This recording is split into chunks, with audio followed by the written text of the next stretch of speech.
2 ராஜாக்களின் புஸ்தகம் 4ஆம் அதிகாரம் 10வது வசனத்தை வாசிக்கலாம். மேலே என்ன பண்ணணுமா, ஒரு வீட்டை கட்டி, அல்லேலூயா, கட்டி அங்கு ஒரு கட்டிலையும் மேஜையும் நாற்காலியும் குத்துவிளக்கையும் வைப்போம்.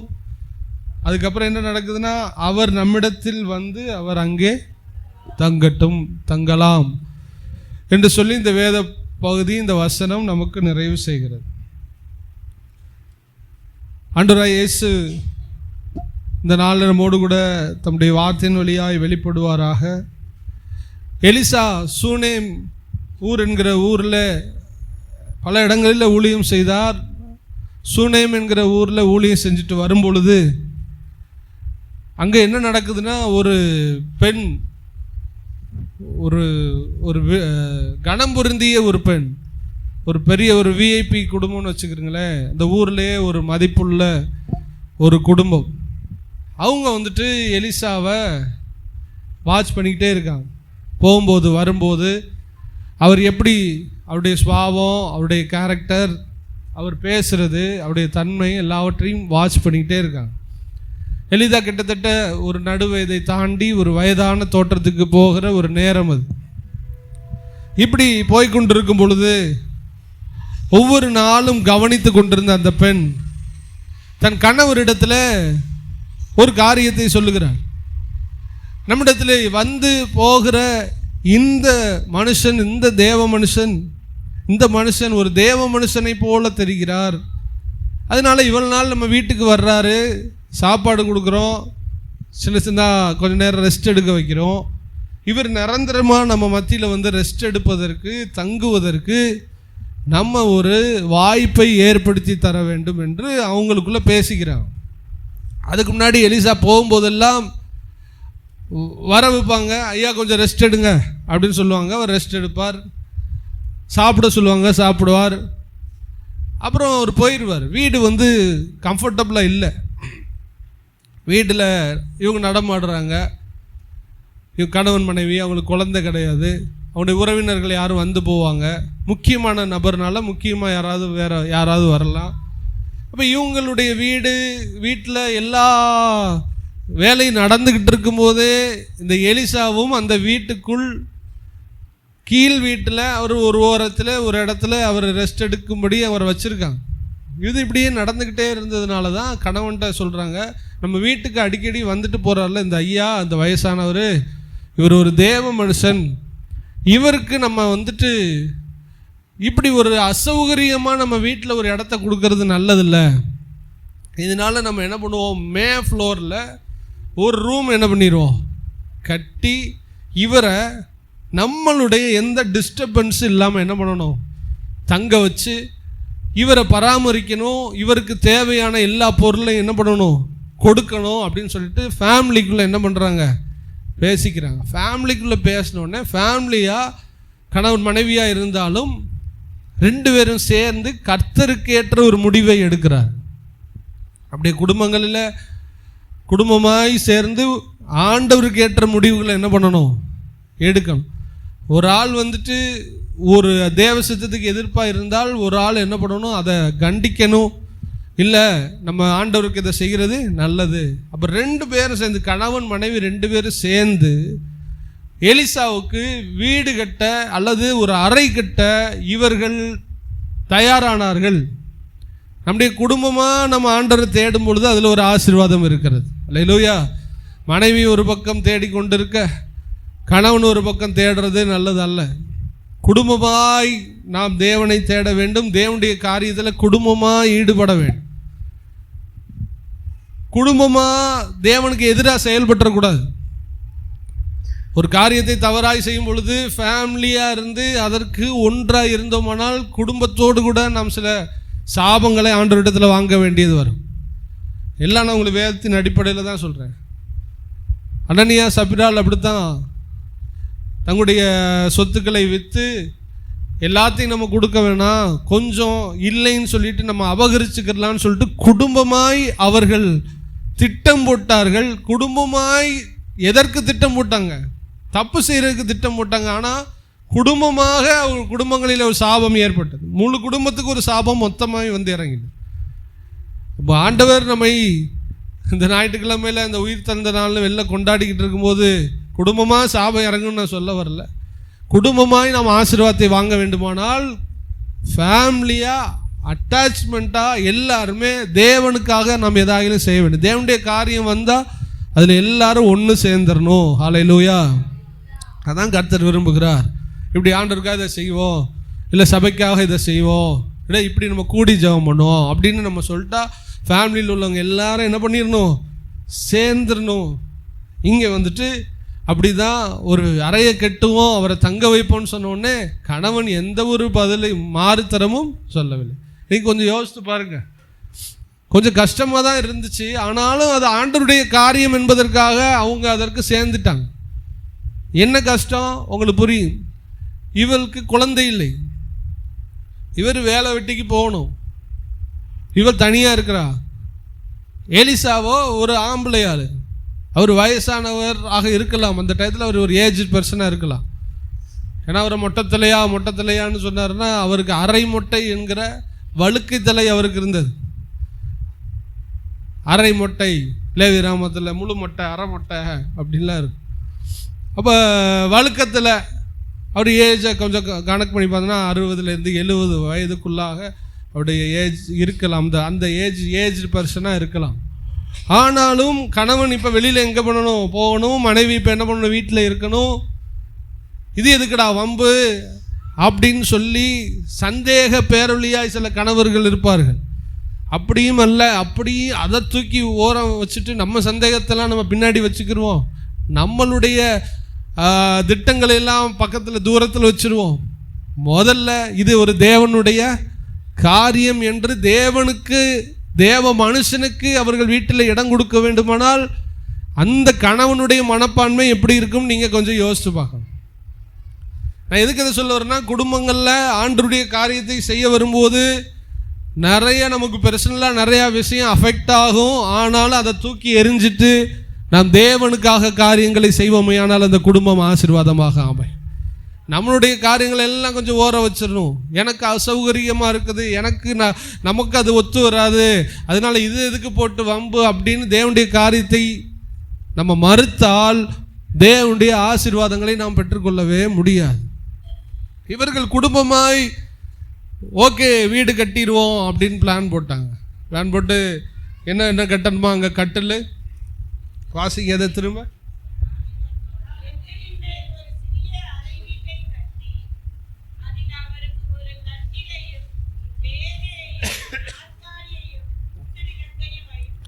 மேஜை, கட்டில், நாற்காலி, குத்து விளக்கு இதெல்லாம் வச்சிருவோம். அவருக்கு தேவையானது எல்லாம் என்ன பண்ணிடுவோம், வச்சிருவோம் அப்படின்னு சொல்லிட்டு பிளான் போட்டு கட்ட ஆரம்பிச்சு எல்லாத்தையுமே என்ன பண்ணிட்டாங்க, வைக்க ஆரம்பிச்சிட்டாங்க. இன்னைக்கு செய்தி அதுதான். நமக்குள் தேவன் வாசம் பண்ண வேண்டும். ஹல்லேலூயா. நமக்குள் வாசம் பண்ணுகிற தேவன் எப்படி வாசம் பண்ணணும், எந்த ஒரு இடையூறு இல்லாமல் நமக்குள்ளே வாசம் பண்ண வேண்டும். நல்லா கவனிங்க. அவர் கீழ் வீட்டில் இடம் கொடுத்திருந்தா என்ன நடந்திருக்கும், கீழ் வீட்டிலேயே அவர் வந்து போயிருந்தா என்ன நடந்திருக்கும்.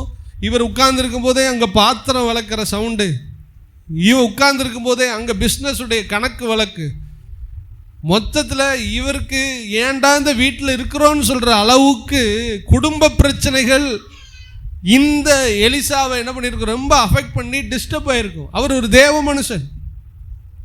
அவர் வெளியில் போய் நிறையா செய்திகள் பிரசங்கம் பண்ணணும், ஜபத்தில் இருக்கணும், தியானத்தில் இருக்கணும், தேவ சமூகத்தை அனுபவிக்கணும். அப்படி இருக்கும்போது குடும்ப பிரச்சனைகள் இவர் அஃபெக்ட் ஆகிடக்கூடாதுங்கிற அறிவு ஞானம் யாருக்கு இருந்துச்சு, சூனைமூராளுக்கு இருந்துச்சு. இன்னைக்கு நமக்கு அந்த ஞானம் இருக்குதான்னு பார்க்கணும். ஆண்டவரே, என்னுடைய குடும்ப காரியங்கள், என்னுடைய வேலை காரியங்கள், என்னுடைய பர்சனல் காரியம் தேவனோடு கூட உள்ள உறவை தடுக்கிறதா அப்படிங்கிற ஒரு யோசனை உங்களுக்குள்ள எனக்குள்ளே வேணும். கீழ் வீட்டில் அறையை கொடுத்தவர்களாக நாம் இருக்கக்கூடாது. கீழ் வீட்டு அறை என்றால் நம்ம பிரச்சனையும் ஒரு பக்கம் ஓடிக்கிட்டு இருக்கும், ஆண்டவர் ஒரு பக்கம் என்ன பண்ணுவார், இருப்பார். பாட்டு படிச்சுக்கிட்டே இருப்பாங்க, தனி ஜெபம்னு சொல்லிட்டு பைபிள் எடுத்து படிச்சுக்கிட்டு ஜெபம் சோத்திரம் ஏசுநாதான்னு படிச்சுக்கிட்டே இருக்கும்போது, ஏய் அந்த குழம்பு கொதிக்குது அப்படின்னு சொல்லிட்டு தீர அப்படின்னு சொல்லிட்டு இப்படியே தட்டிட்டு இருப்பான். தட்டிட்டு கதவை போட்டு இந்த பக்கம் வர சுவிட்சை போடுறா, ஃபேன் ஆஃப் பண்ணுறா, ஃப்ரிட்ஜை திறந்துருக்கு. நீங்கள் கொஞ்சம் அதை ஆவிக்குரிய கண்ணில் பாருங்கள். ஏசுனாரு இறங்கி வந்துட்டார், நீங்கள் முன்னாடி உட்காந்துருக்க. நீங்கள் பாடும்போது ஜெபம் பண்ணும்போது இப்படியே கவனிச்சுட்டே இருக்க. உங்கள்கிட்ட ஒரு வார்த்தை ஏசுவே ஏசப்பா சொல்லுப்பான்னு கேட்டுக்கிட்டே இருக்கும்போது ஃப்ரிட்ஜை பாடுறா, அதோட விரும்பி பார்ப்பார். எத்தனை திரும்பி உங்களை நாங்கள் உட்கார வச்சுட்டு பர்சனல் விஷயம் பேசணும், சீக்கிரம் வாங்கணும், உங்களை நான் கூப்பிட்டுட்டேன், உட்கார வச்சுட்டு அப்படியே பேசுகிறேன். ஒரு வார்த்தை பேசுகிறேன், ஒரு வார்த்தை அங்கே பேசுகிறேன், ஒரு வார்த்தை பேசுகிறேன், ஒரு வார்த்தை. நீங்கள் எந்திரிச்சே ஓடி போயிடுவீங்க. நம்ம ஆண்டவர் ரொம்ப நல்லவர், அவர் பொறுமை உள்ளவர், இரக்கமும் ஒருக்கமும் நீடிய. நீங்கள் உட்காந்துக்கிட்டு உங்கள் கதையை யோசிச்சுட்டு உங்கள் வாழ்க்கை உங்கள் பிரச்சனையை கேட்டுக்கிட்டு நீங்கள் உட்காருவீங்க, ஓடி போய் ஃபேன் ஆஃப் பண்ணி உட்காருவீங்க, போய் சோத்தை பார்ப்பீங்க, உட்காருவீங்க, குழம்பு பார்ப்பீங்க, உட்காருவீங்க, வெளியில் போவீங்க, கூட்டுவீங்க. இவ்வளவு டிஸ்டர்பன்ஸுக்கு நடுவில் ஒரு ஆள் ஜெபம் பண்ணும் போதும் பொறுத்து உட்கார்ந்துருக்காரு. உங்களை உட்கார வச்சுக்கிட்டு ஒரு ஆள் இப்படி பண்ணால் என்ன செய்வீங்க? இதுக்கு பேர் ஒரு தனி ஜெபமா? நிறைய பேர் குடும்பத்துல தான் தனிச்சபம் நடக்குது. தனிச்சபத்தில் பிள்ளைகளை போட்டு அடிச்சதுதான் மிச்சம். தேவ சமூகத்தில் இருக்க விட மாட்டேங்குது. தேவ சமூகத்தில் இருக்கணும். உன்னை முதல்ல அடிக்கணும். உன்னை எவன்டா காலையில் 4 மணிக்கு எந்திரிக்க சொல்ல, 4 மணிக்கு பிள்ளை குட்டிலாம் வாணி வெடிய தூங்குது. அப்போ நீனும் தூங்கிட்டு 8 மணிக்கு உட்காந்து தேவ சமூகத்தில் இருக்காங்களாம், பிள்ளை டிஸ்டர்ப் பண்ணுதான். இடையில ஓடி வந்தேன், ஓடங்க அட்டு மண்டை உடைச்சிருவேன். தேவன் சமூகத்தை டிஸ்டர்ப் பண்ண அது உனக்கு ஆசீர்வாதமே இல்லை, போடா வெளியில் போடா. அண்டு சொன்ன நீ போடா முதல்ல வெளியில். 4 மணிக்கு உன்னை உட்கார வச்சுன்னா 8 மணிக்கு உட்காந்துக்கிட்டு டிஸ்டர்பன்ஸாக இருக்காங்க. பிள்ளைன்னா டிஸ்டர்பன்ஸாக தான் இருக்கும். அதுக்கு தானே அதிகாலையில் எழுந்து ஜெபம் பண்ணுது. அதிகாலையில் நீங்கள் பிள்ளையை எழுப்பி என்னை டிஸ்டர்ப் பண்ணுன்னு சொல்லுங்கள், அதை டிஸ்டர்ப் பண்ணாது. அது சொல்லணும், நீங்கள் என்னை டிஸ்டர்ப் பண்ணாதீங்க, தூங்க, நீங்கள் போய் ஜெபம் பண்ணுங்க, நான் தூங்க போகிறேன்னு சொல்லிட்டு. அதுக்கு தான் காலையில் ஆண்டவரை தேடும். சும்மா நம்ம வேலையும் அவர் வேலையும் போட்டு விரவி எடுத்துக்கிட்டு எலிசாவே எங்கள் வீட்டுக்கு வாங்கணும் உட்கார வச்சுக்கிட்டு, இப்போ உட்கார வச்சுக்கிட்டே வீட்டு சண்டை, உட்கார வச்சுக்கிட்டே பாத்திரம் விளக்கிட்டு, உட்கார வச்சுக்கிட்டே சமைச்சிக்கிட்டு மண்டை காஞ்சிறவ. இதை யோசித்தா அவள் தான் உண்மைக்குமே ஆவிக்குரியவ. இது சரியில்லை. ஒரு தேவ மனுஷனை வச்சுக்கிட்டு நம்ம வீட்டுக்குள்ளே வச்சு புணங்கிக்கிட்டு தேவ மனுஷனையும் வச்சுக்கிருக்குது வாழ்க்கைக்கு, நம்ம எதிர்காலத்துக்கு இது தேவனுக்கு கொடுக்குற கணம் கிடையாது. இவரை நம்மளை விட்டு செப்பரேட் பண்ணி வீட்டில் என்ன பண்ணிருந்தேன் இவளை கரங்களை வைத்து ஒரு இல்லையா சொல்லுங்களேன். மேல் வீட்டு அறையில் இவரை தனியாக வச்சிடணும். மேலே அவர் இருந்து நல்லா ஜெபம் பண்ணட்டும் அப்படின்னு சொல்லி ஒரு செப்பரேட்டட் லைஃப் கொடுத்தா பாருங்க, அவ தான் சூனேம் ஒரு ஆள். உங்கள் வாழ்க்கையில் நீங்கள் அப்படி ஒரு லைஃப்பை, அப்படி ஒரு இடத்த ஆண்டவருக்கு கொடுக்கும்படி கர்த்தர் விரும்புகிறார். ஆமென்.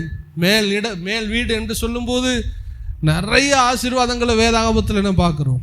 மேல் வீடு என்று சொல்லும்போது பரிசுத்தாவின் இறங்கின ஒரு இடம். மேல் வீடு பஸ்கா பண்டிகை கொண்டாடப்பட்ட ஒரு இடம். மேல் வீடு என்று சொல்லும்போது நமக்கு மேலே அது இருக்குது, அது முதன்மையான ஒரு இடம், தேவனை சார்ந்திருக்கிற ஒரு இடம். வாழ்க்கையில் முதலிடமும் தேவனை சார்ந்திருக்கிற இடமும் கொடுத்து நம்ம லைஃபு அவரை டிஸ்டர்ப் பண்ணாத அளவுக்கு அவருக்கு செய்ய வேண்டியதை நாம் செய்வோமே, ஆனால் நாமே அவரால் ஆசீர்வதிக்கப்பட்ட ஜனமாக இருப்போம். எந்நேரமும் நீங்கள் அவரை சார்ந்திருக்கணும். அதான் வந்துட்டு மேல் வீட்டறை மேலே வச்சிருக்கிறோம். யாரை மேலே வச்சிருக்கிறோம்? குடும்பத்தில் உங்களுடைய சித்தத்தை நீங்கள் மேலே வச்சிருக்கீங்களா? உங்கள் பிள்ளைகளுடைய சித்தத்தை மேலே வச்சிருக்கீங்களா? யாருடைய சித்தத்தை நீங்கள் மேலே வச்சிருக்கீங்க? அதுதான் மேல் வீடு. ஆண்டவர் பார்த்து சொல்லுவோம், ஆண்டவரே நீங்கள் தான் என் வாழ்க்கையில் எல்லாமே செய்யணும்னு சொல்லிட்டு ஒன்றுமே நம்ம என்ன பண்ண மாட்டோம், அவரை செய்ய விட மாட்டோம். வேதத்தின் அடிப்படையில், ஆண்டவருடைய வார்த்தையின் அடிப்படையில் நம்முடைய வாழ்க்கை அமையணும். அவரை மேல் வீட்டு அறையில் தங்க வைக்கணும். கீழ் வீட்டு அறையில் வைக்கிறதுன்னு என்ன அர்த்தம்? அவரை உட்கார வச்சுக்கிட்டே நம்ம சித்தத்தை என்ன பண்ணுறது, செய்யுது. அவர் சும்மா உட்கார்ந்துருப்பார், செய்கிறதெல்லாம் நம்முடைய சித்தம். அப்படி இல்லை. மேல் வீட்டை கொடுத்தாலே அப்படின்னா என்ன அர்த்தம்? இனி என்னுடைய சித்தம் அல்ல, அது இனிமே உங்களுடைய சித்தம். பைபிள் என்ன சொல்லுது? நீங்க என்ன சொல்றீங்க? உங்களுக்கு பிரியமா? என் மனசும் மாம்சம் விரும்பினபடி நான் செய்யறது என்னுடைய சித்தம். ஆனால் நான் விரும்பாத ஒன்று அது உமக்கு பிடித்திருந்தால் அதை நான் செய்யறது தான் தேவனுடைய சித்தம். ஒவ்வொன்றையும் சொல்லி சொல்லி ஆண்டவர் சமூகத்தில் செய்யறது, அதுதான் மேல் வீட்டறை. ஒவ்வொன்றிலும் அவரை சார்ந்திருப்பது அதுதான் மேல் வீட்டறை. ஒவ்வொன்றிலும் அவருடைய சித்தம் செய்வது அதுதான் மேல் வீட்டறை. நம்ம விஷயத்தையும் அவர் விஷயத்தையும் கொலப்படி பண்ணாம அவருக்கு ஒரு தனி இடம் கொடுக்கிறோமே, அதுதான் மேல் வீட்டு அறை.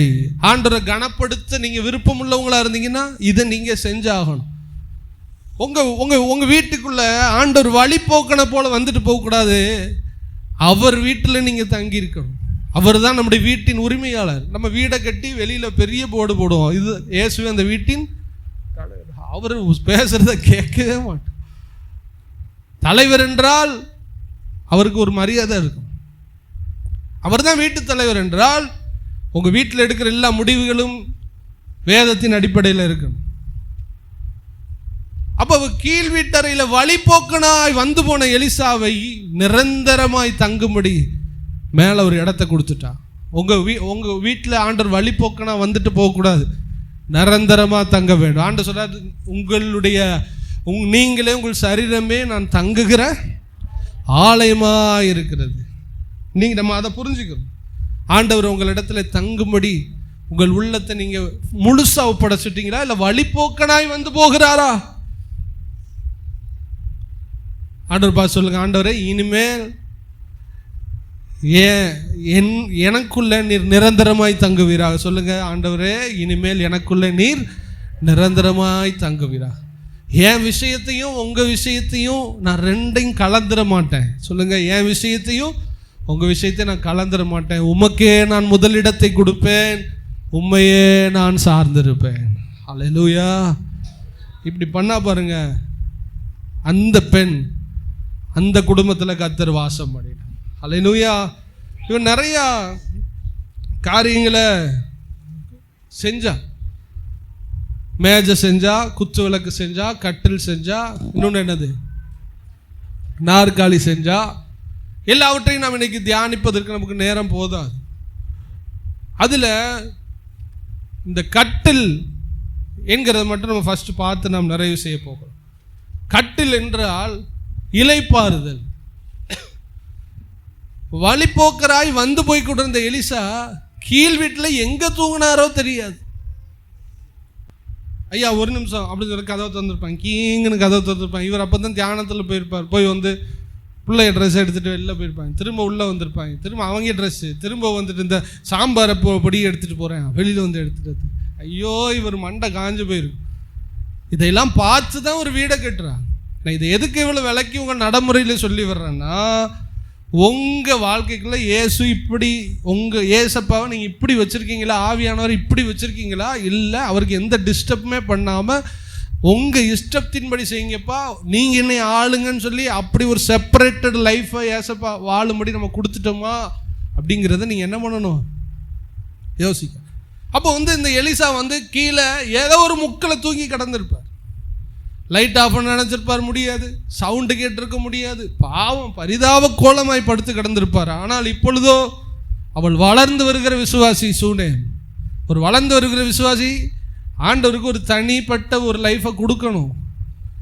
வீட்டை கட்டி வயசான ஒரு ரெஸ்ட் எடுக்கணும்னு சொல்லிட்டு ஒரு கட்டில் போட்டு தூங்க வச்சுட்டா அதான் கர்த்தருக்கு கொடுக்கிற இளைப்பாறுதல். அவர் நம்மளை பார்த்து சொல்ற, வருத்தப்பட்டு பாரம் சுமக்கிறவர்களே எல்லாரும் என்னிடத்தில் வாருங்கள், நான் உங்களுக்கு இளைப்பாறுதல் தருவேன். ஆனால் உங்களுக்கு ஒரு விஷயம் தெரியுமா, நம்முடைய தேவனுக்கு நாம் ஒரு இளைப்பாறுதலை தர வேண்டியது இருக்கிறது.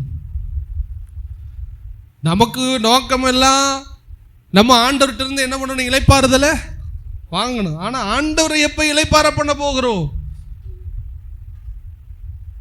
போக்கு வரச்சுமா நமக்குள்ள இருக்கக்கூடாது, நமக்குள்ள இருந்து அவர் வேதனைப்படக்கூடாது. அவர் வந்துட்டு நான் இந்த ஸ்தலத்தை விரும்பினேன், நான் இங்கு தங்குவேன் அப்படின்னு சொல்லி உங்களுக்குள்ள தங்கணுமே.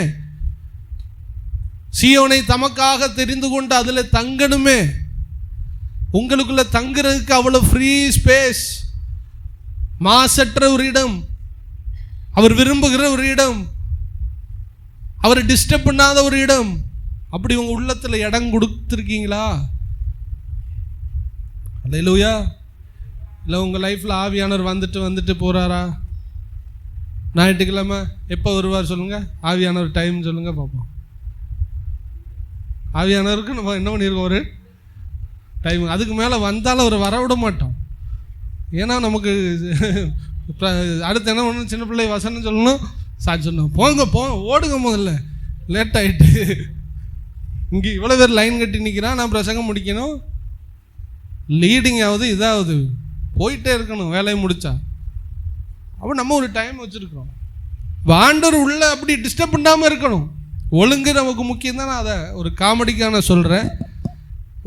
வெளியில் போய் பர்சனல் லைஃப்பில் நீங்கள் பார்க்கும்போது அவர் வந்துட்டு போகிறவர் அல்ல, தங்குகிறவராக இருக்க வேண்டும். கட்டில் என்றால் இலைப்பாறுதல். சொல்லுங்க, கட்டில்னா என்னது? இலைப்பாறுதல். தேவன் நம்மிடம் எந்த டிஸ்டர்பன்ஸ் இல்லாமல் என்ன பண்ணணும்? அசுத்தம் நம்மிடத்தில் இருந்தா அவர்னால என்ன பண்ண முடியாது? இருக்க முடியாது. முதலிடம் கொடுக்கலைன்னா அவரை நம்ம அங்கே வைக்க முடியாது. பாவம் நமக்குள்ள இருந்தா நம்ம அவரை அங்கே என்ன பண்ண முடியாது? வைக்க முடியாது. மொத்தத்தில் ஆண்டவரை இளைப்பாற பண்ணுகிறதுனா என்ன அர்த்தம்? நல்ல ஒரு கனி உள்ள ஒரு ஃப்ரூட்ஃபுல் லைஃப் நீங்கள் கொடுத்தாலே அவர் உங்கள்கிட்ட தங்கிடுவார். ஹல்லேலூயா. என்ன கொடுக்கணும் ஆவியானவருக்கு? ஒரு கனியுள்ள ஒரு வாழ்க்கை. பசி ஆற்றணும் அவரை, தாகத்தை தீக்கணும் அவரை கொஞ்சம் இளைப்பாற பண்ணணும். குளிர்ந்த நிழலை போல நாம் அவருக்கு இருக்க வேண்டும். அப்படி நீங்க அவரை நேசிச்சா கண்டிப்பா உங்க லைஃப்ல ஆவியானவரை நீங்க அப்படி வச்சுக்கிருவீங்க. இவ கட்டில் போட்டு தூங்க வச்சா எவ்வளவு ஒரு ஆவியானவர், அமைதலுள்ள ஆவியானவராய் உள்ள அப்படியே ரெஸ்ட் எடுக்கிறாரு. யார் வீட்டில்? சூனேம் வீடு அவ ஹார்ட்டா நினைச்சுக்கிறீங்க. அதுக்குள்ள ஆவியானவர் எப்படி ரெஸ்ட் எடுக்கிறாரு? அயர்ந்த நித்திரையோடு. கொஞ்சம் யோசித்து பாருங்களேன். எந்த சவுண்ட் இல்லை, எந்த டிஸ்டர்பன்ஸ் இல்லை, கிளியரா அழகா ரெஸ்ட் எடுக்கிறாரு பாருங்க உள்ள. அப்படின்னா என்ன அர்த்தம்? சூனேம் அவளுடைய வீடு அவரை ஒரு நாளும் ஒரு டிஸ்டர்பும் பண்ணல. அப்படி ஒரு இடத்தை அவ கொடுத்துட்டா. இன்னைக்கு உங்க ஹார்ட் தான் சூனேம் ஊராளாகியருடைய வீடு. உங்க இருதயத்தை அப்படியே இமேஜின் பண்ணிக்கிறீங்க. நம்மளும் அப்பப்போ வருவார், அப்பப்போ போவார், கொஞ்சம் இடத்த கொடுப்போம். ஞாயிற்றுக்கிழமை சித்தம் செய்வோம், திங்கக்கிழமை நம்ம சித்தத்தை என்ன பண்ணுவோம்? செய்வோம். 3 நாள் கன்வென்ஷனில் ஃபயராக இருப்போம். அப்புறம் போய் வெளியில் போய் எல்லாரும் எரிச்சே விட்டுரும். குப்பு பண்ணி எரிவாங்க நம்மளால். அப்போ 3 நாள் நல்லா இருப்பார். 3ஆவது நாள் பெட்டி எடுத்து கிளம்புங்க போயிட்டு வாங்க. கன்வென்ஷன் முடிஞ்சா போயிட்டே இருங்க. ஞாயிற்றுக்கிழமை ஆராதனை முடிஞ்சா போயிட்டே இருங்க. உள்ள அப்படி ஸ்டில் அவர் அமர்ந்த தண்ணி 2 நம்மை நடத்துகிறார். ஆவியானவர் அக்கினியானவர், அதே வேளையில் ஆவியானவர் மிகவும் சாந்தமானவர், புறாவுக்கு ஒப்பானவர். புறா ஏசப்பா ஞானஸ்தானம் எடுக்கும் பொழுது நல்லா கவனிச்சு பாருங்க அந்த சீனை இமேஜின் பண்ணி. புறா அப்படியே செட்டை அடிச்சு ஹோலி பரிசுத்தத்தினுடைய அடையாளம், பரிசுத்தாவி இறங்கி அப்படியே உச்சந்தலையில் இறங்கி உள்ள உட்கார்ந்தவர் தான். ஒரு செகண்ட் கூட அவரால் வெளியில் போக முடியல. அவருக்கு அந்த இடம் ரொம்ப கம்ஃபர்டபுளாக மாறிடுச்சு. உங்களுக்குள்ள ஆவியானவர் தங்க உங்களுடைய ஆன்மா மிகவும் அவருக்கு கம்ஃபர்டபுளான தங்கக்கூடிய சௌகரியமான இடமாய் மாற வேண்டும். ஏசப்பாவுக்குள்ள இறங்கின பரிசுத்த ஆவியானவர், நீ யாராவது சொல்லுங்க 3.5 வருஷ காலங்களில் எங்காவது இந்த புறா பறந்து போச்சா வெளியில? இறங்கினதே. ஒவ்வொன்றிலும் திருப்தியாச்சே இந்த புறா. இது இல்லவா நான் தங்குற இடம், இது அல்லவா எனக்கு பிடிச்ச இடம். மகிமைப்படுத்துவேன், இன்னும் மகிமைப்படுத்துவேன். பிதாவே உடைய நாமத்தை நான் மகிமைப்படுத்தினேன். ஏசப்பா செய்கிற ஒவ்வொன்றும் இந்த பரிசுத்த ஆவியானவருக்கு அப்படியே கூல் டவுன் பண்ணி அவரை தங்க வச்சு அவர் அப்படியே ரெஸ்ட் எடுக்க உள்ள வச்சுச்சே. நோவா பேழையிலிருந்து புறாவை வெளியே விட்டார்கள். பிணமாக இருந்துச்சு. பிணத்து மேலே கால் வைக்க முடியாமல் புறா ரிட்டனு ஆயிடுச்சு.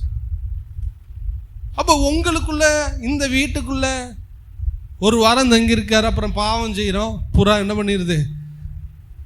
உள்ள இருக்க முடியல. இல்லை அப்படியே கத்திக்கிட்டே புறா ஓரத்தில் ஒதுங்கி இங்கிட்டு மரளுது. பாவம் செஞ்சு வீணானதை பேசி வீணானதை பார்த்து சண்டை, சச்சரவுகள், பொறாமை, வைராக்கி. முழுசு அசுத்தமானதை வச்சுக்கிட்டு இந்த புறாவாகிய பரிசுத்த ஆவியானவரை உள்ள வச்சுக்கிட்டு நம்ம வாழ்வோமேயானால் அவருக்கு நம்ம கட்டில் கொடுக்கவே இல்லை, முட்களை கொடுக்கிறோம். முட்களே உன் படுக்கை.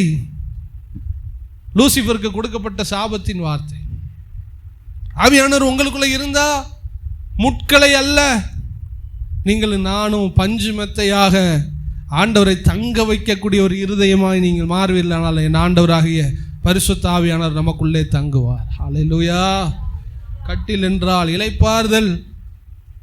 ஆவியின் கனிகளை நீங்கள் கொடுக்கும் பொழுது ஆண்டவருக்கு அதுக்கு பெரிய இளைப்பார். மத்தேயு எழுதின சுவிசேஷம் 21ஆம் அதிகாரம் 18 இருந்து 18-19.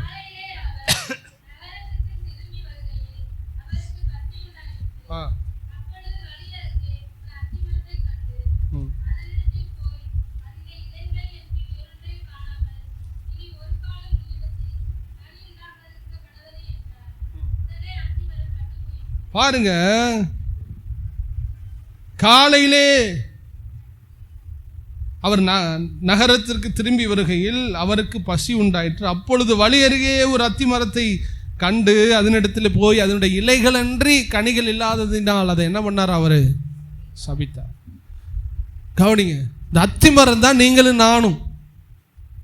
அப்ப ஆண்டவராகிய இயேசு கிறிஸ்து நீங்க இளைப்பாற பண்ணணும்னா எப்படி வர்றாரு? காலையிலே அவர் பசியோடு வருகிறார்.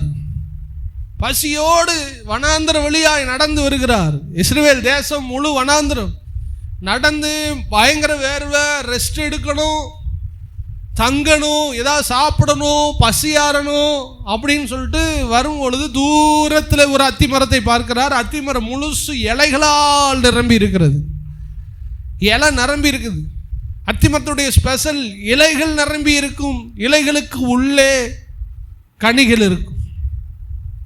நேர போறாரு, அப்பா என் பசியை இதை ஆற்றும் அப்படி சொல்லிட்டு நேர போய் பக்கத்தில் அந்த மரத்தை பார்க்குறாரு. இலை பச்சை பசின்னு இருக்கிறத வச்சுட்டு இயேசுநாதரையே ஏமாத்திருச்சு அந்த இது அத்திமரம். அல்லேலூயா. யாரை ஏமாத்திருச்சு? இயேசுநாதரையே ஏமாத்திருச்சு. ஏசப்பாவையே ஏமாத்துற அளவுக்குலாம் விசுவாசிகள் என்ன பண்ணுறாங்க? ஜபத்தில் என்ன பண்ணிடுவாங்க? ஏமாத்து. ஒவ்வொரு தடையும் ஏமாற்றுவாங்க. எப்படி? கஷ்டம் வரும்போது இவன் அழுகிற அழுகையில் ஐயோ உருகாத மனம் உருகிற ஆண்டவர் இறங்கிடுவார். இனிமேல் இப்படி செய்ய மாட்டேன்ப்பா, எனக்கு உதவி செய்யுங்கப்பா, இப்பா உங்களை விட்ட யாருப்பா இருக்குன்னு அழுது அழுது அழுது எல்லாம் பண்ணக்கப்புறம் இறங்கிடுவார். அப்புறம் இவரை விட்டுட்டு ஓடியே போயிடுவாங்க. நியாயாதிபதிகளில் இருக்கும் இஸ்ரவேல் ஜனங்கள் தங்களுடைய நெருக்கம் வரும் பொழுது கர்த்தர் நியாயாதிபதிகளை எழுப்புவார். அவர்கள் வந்து இவர்களுடைய கைகளுக்கு அவர்களை விடுவிப்பார்கள். பின்பு அவர்கள் சீக்கிரமாய் தங்கள் தேவனை விட்டு விக்கிரகங்களுக்கு திரும்புவார். குயிக்கா திரும்பிடுவான். இது என்ன மனம் திரும்புதல் தெரியுமா? பார்வோன் கல்மலை விழும், மோசம் எடுத்து சொல்லுவான், வேணா வேணா விட்டுரு நீங்க போயிருங்க, எல்லாரும் போயிருங்கன்னு மனம் திரும்பிடுவான். கல்மலை விட்ட உடனே திரும்ப ஆளை என்ன பண்ணிடுவான்? இது பேர் தான் ஆண்டவர் ஏமாறுறது. அவர் அழுதுட்டா வேற வழியில் இறங்கிடுவார். எத்தனை முறை ஏமாத்தினாங்க தெரியுமா ஆண்டவர்?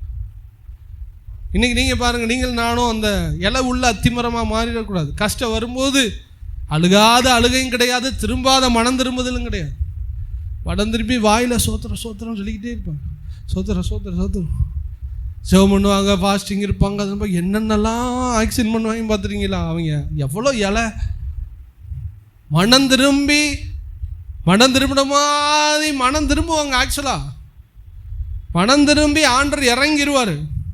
சொல்லுவாங்க, இனிமே நான் உங்களுக்காக தான்ப்பா வாழ்வேன்னு சொல்லி முடிச்சு கொஞ்சம் எதிரினுடைய தாக்கம், எதிரினுடைய நுகம் அவங்கள விட்டு ரிலீஸ் ஆகும்போது தேவனை விட்டு இவனுடைய இருதயம் பிரிய ஆரம்பிக்கும்.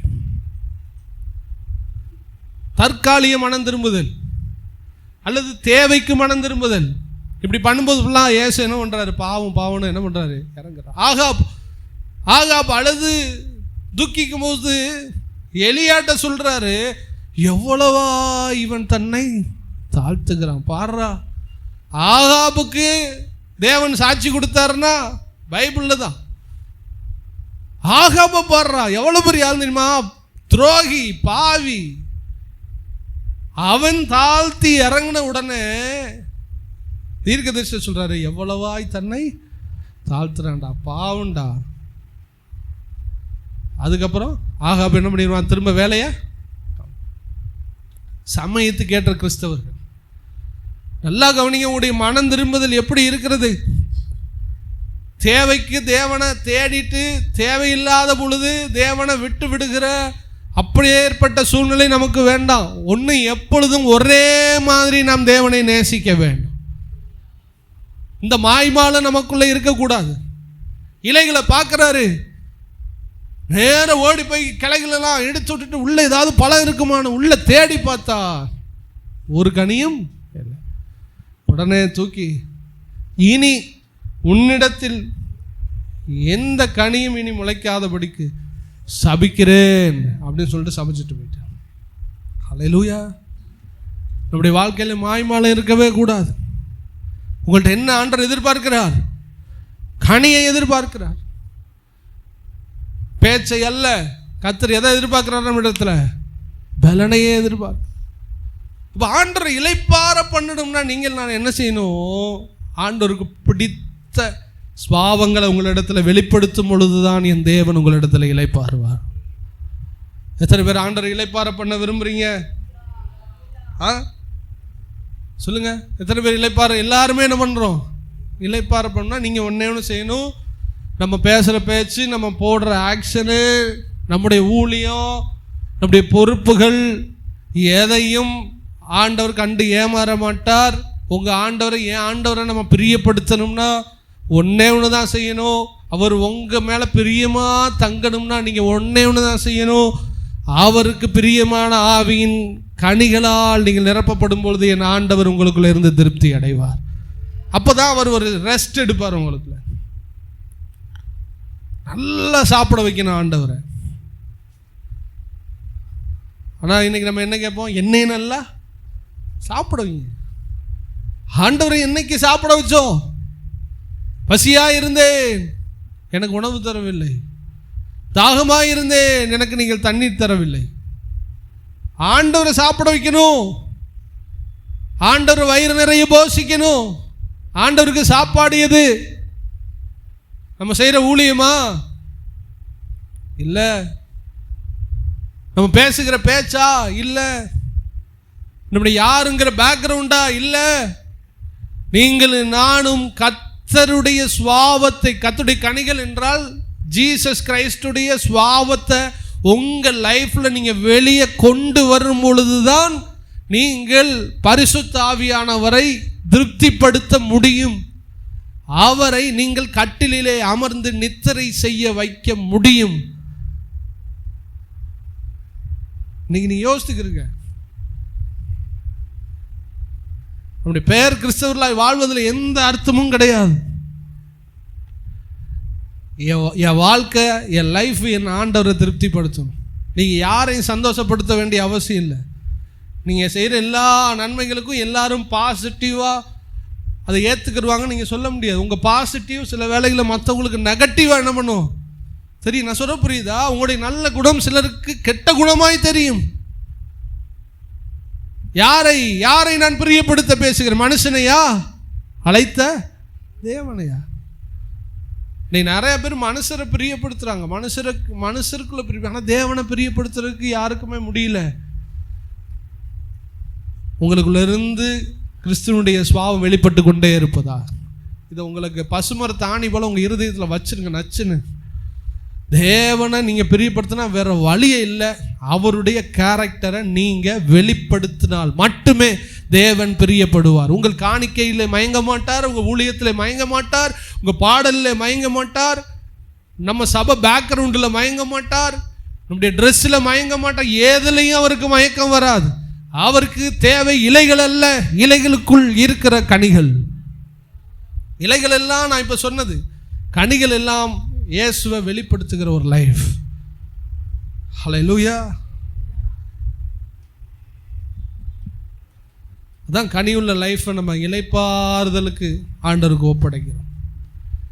இன்னொரு இடத்துல ஆண்டவர் சொல்வார், மத்தேயு எழுதின சுவிசேஷம் 15:8. அதில் அழகா அவரை நம்ம எப்படி நேசிக்கணும், அது எந்த லெவலில் அவரை வச்சிருக்கிறோம்னு சொல்லிட்டு இது நமக்கு அது இந்த வசனம் நமக்கு ரொம்ப புரிய வைக்கும். மத்தேயு 15:8 வாசி.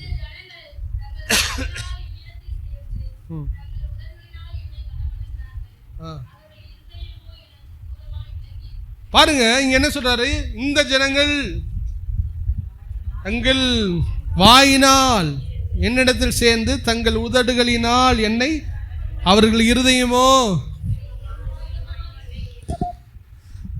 வாய் மட்டும்தான் என்ன பண்ணுது, கிட்ட இருக்குது. அப்படின்னா என்ன, அறிக்கை நல்லா இருக்குது. என்னது அறிக்கை, வெளி தோற்றம். ஆனால் உள்ள இருக்கிற இருதயம் யாருக்கு தூரமாக இருக்குது, தேவனுக்கு. அதுக்கு ஒரு எடுத்துக்காட்டு சொல்றாரு. என்ன எடுத்துக்காட்டு சொல்ற, நீங்கள் எவனாகிலும், 5வது வசனம், நீங்களோ எவனாகிலும் தகப்பனையாவது தாயாவது நோக்கி உனக்கு நான் செய்யத்தக்க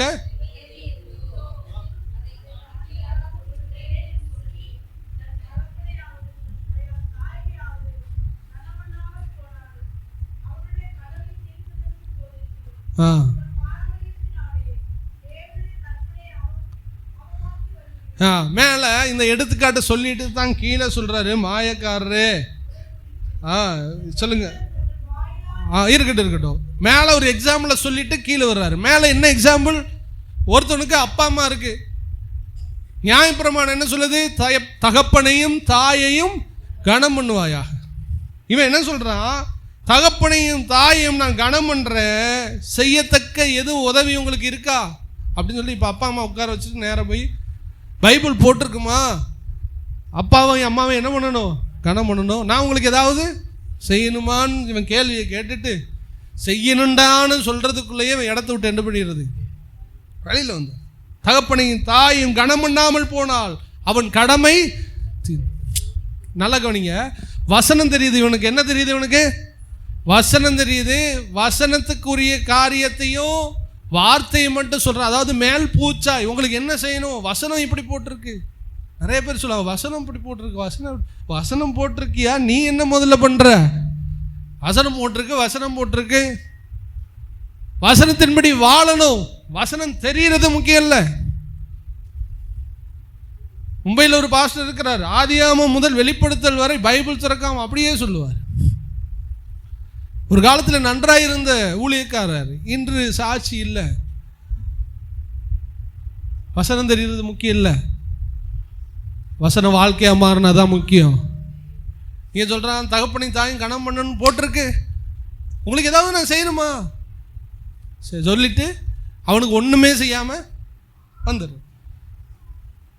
நீங்க எப்படித்தான் கிறிஸ்தவர்கள், இலைகள் உள்ள கிறிஸ்தவர்கள், ஆண்டவரே உங்களை நேசிக்கிறேன் சொல்லுவோம், பாட்டு பாடும். ஆனா அதற்குள்ளே கனிகளை ஒரு நாளும் வெளிப்படுத்துவதற்கு நம்ம முயற்சி செய்வதும் கிடையாது, அவரை பிரியப்படுத்துவதும் கிடையாது. அதான் இந்த ஜனங்கள் தங்கள் வாயினாலே என்னிடத்தில் சேர்ந்து தங்கள் உதடுகளினாலே என்னை கனம் பண்ணுகிறாள், தங்களுடைய இருதயமோ வாயில தான் சொல்லுவாங்க, ஆனால் கேரக்டர்ல இருக்காது. என்னைக்கு நான் ஒன்னே சொல்றேன், என்னைக்கும் வெளியில ஒரு ஆளை பார்க்கறத வச்சு நீங்க ஒரு ஆளை நீங்க கெஸ் பண்ணவே முடியாது. அல்லேலூயா. சில பழங்கள் வெளியில பலன்னு அப்படியே இருக்கும், கடிச்சா விஷம். ஆனா இந்த ஜாக் ஃப்ரூட் பலாப்பழத்தெல்லாம் பார்த்தா மனுஷனுக்கு திங்கிறதுக்கே தோணாது. ஒருவேளை அதை ஓப்பன் பண்ணி பார்க்காம ஒருத்தர் இருந்திருந்தா கரடு முரடு அது இருக்குது. ஆனால் ஓப்பன் பண்ண உடனே அது 3 கனிகளில் முக்கியமான கனியாய் அது மாறிவிடுது. சிலது பலன்னு இருக்கும். இந்த காட்டுகளுக்குள்ள போனா சில காய்கள் எல்லாம் பழம்ல, வாயில வச்சா விஷம். வெளி தோற்றங்களை வைத்து அவனை ஆழமாய் அறிவதற்கு முன்பாய் நல்லவனும் நீங்க தீர்ப்பிடக்கூடாது, கெட்டவனும் நீங்க தீர்ப்பிடவே கூடாது. ஏன்னா அவர்கள் வெளி தோற்றத்திலே நல்லவர்களாக இருப்பார்கள், உள்ளேயோ விஷமா இருப்பாங்க. சிலர் வெளி தோற்றத்திலே அவனுடைய சில ஆக்ஷன்ஸ், சில ரிப்ளே அப்படி உங்களுக்கு தோணும், ஆனா உள்ள நீங்க போயிட்டா அவர் ரொம்ப இனிப்புள்ளவனாக இருப்பாங்க. ஆண்டவர் முக தோற்றத்தை அல்ல, இருதயத்தை. பர்சனல் லைஃப் ரொம்ப முக்கியம். நம்ம யார்கிட்டையும் மார்க் வாங்க வேண்டிய அவசியம் இல்லை. எனக்கு இந்த பிரதர்லாம் 100 மார்க்கு போடணும்னு நான் வேஷம் போட வேண்டிய எனக்கு அவசியம் எனக்கு நான் யாருக்கு முன்னாடி நிற்க போகிறேன்? வெள்ளை சிங்காசனத்தில் என் தேவனாக இயேசுக்கு முன்பாக நான் நிற்கும் போது நான் குற்றமற்றவனாக நான் நிற்கணும். அப்போ எனக்கு மார்க் போடுறவர் நன்மையானாலும் தீமையானாலும் நான் மாம்சத்திலே செய்த கிரியைகளுக்கு தக்க பலனை அவர் எனக்கு தரப்போகிறார். இந்த தைரியத்தோடு நீங்கள் இருந்தால் நீங்கள் வாழ்க்கையில் முன்னேறி கொண்டே இருக்கலாம். இலைகளை மட்டும் காமிச்சிட்டு உங்கள் லைஃப்பை கொண்டு போயிடாதீங்க. வெளி தோற்றத்தில் மட்டும் கொண்டு போயிடாதீங்க. மற்றவனுக்கு நல்லா இருக்குன்னு கொண்டு போயிடாதீங்க. அந்தரங்கத்திலே பார்க்கிற உங்கள் பிதா வெளியரங்கமாய் பதில் தருவார். இலையுள் உள்ள விசுவாசிகள். அப்ப கட்டில் என்பது கனிகளை கொடுக்கிற ஒரு லைஃப். மீகா 7 அழகான ஒரு வசனம் இருக்கிறது. இங்கே ஆண்டவராக இயேசு கிறிஸ்துவுக்கு ஒப்பனையாக அந்த இடத்துல போடப்பட்டிருக்கிறது. ஒருவர் வருகிறார். உங்களுக்கு அந்த சீனை நான் சொல்லி முடிக்கிறேன், அதுக்கப்புறம் நீ வாசிக்க. ஒரு பெரிய திராட்சை தோட்டத்தை ஒருவன் கஷ்டப்பட்டு நாட்டி தண்ணீர் பாய்ச்சி என்னென்னலாமோ அதுக்கு செய்யணுமோ எல்லாத்தையும் செஞ்சு திராட்சை தோட்டத்தெல்லாம் நட்டுட்டு ஏதாயிரம் நல்ல கனிகள் இருக்குமான்னு சொல்லிட்டு நல்ல ஒரு வெயில் காலத்தில் டிராவல் ஆகி, அப்பா நிறைய திராட்சை வந்திருக்கும், அதெல்லாம் அறுத்து நம்ம நிறைய எக்ஸ்போர்ட் பண்ணுவோம், நிறைய வியாபாரம் பண்ணுவோம், நம்மளும் சாப்பிடுவோம்னு சொல்லிட்டு ஒரு முதலாளி வருகிறான். அதான் அந்த காட்சி. நேரம் உள்ள வந்து தோட்டத்தை ஓப்பன் பண்றார். உள்ள போனா ஒரு கனியும் இல்லை. இதை வச்சுதான் வியாபாரம் பண்ணி என்னத்தையாவது பொழைக்கலாம்னு இந்த எஜமான் வந்திருக்கிறார். ஒண்ணுமே இல்லை. சரி, ஒண்ணுமே தான்டா இல்லை, வெயில் வெளியே நடந்து வந்தனே, ஒரு கொலை திராட்சை சாப்பிட்டாவது அந்த தாகத்தை தீர்த்துட்டாவது போவோன்னு, பசியை தீர்த்துட்டு போவோன்னு 2வது ஒரு குலையை தேடுகிறான். ஒன்று அங்க தோட்டம் யாருடையது? இவருடைய.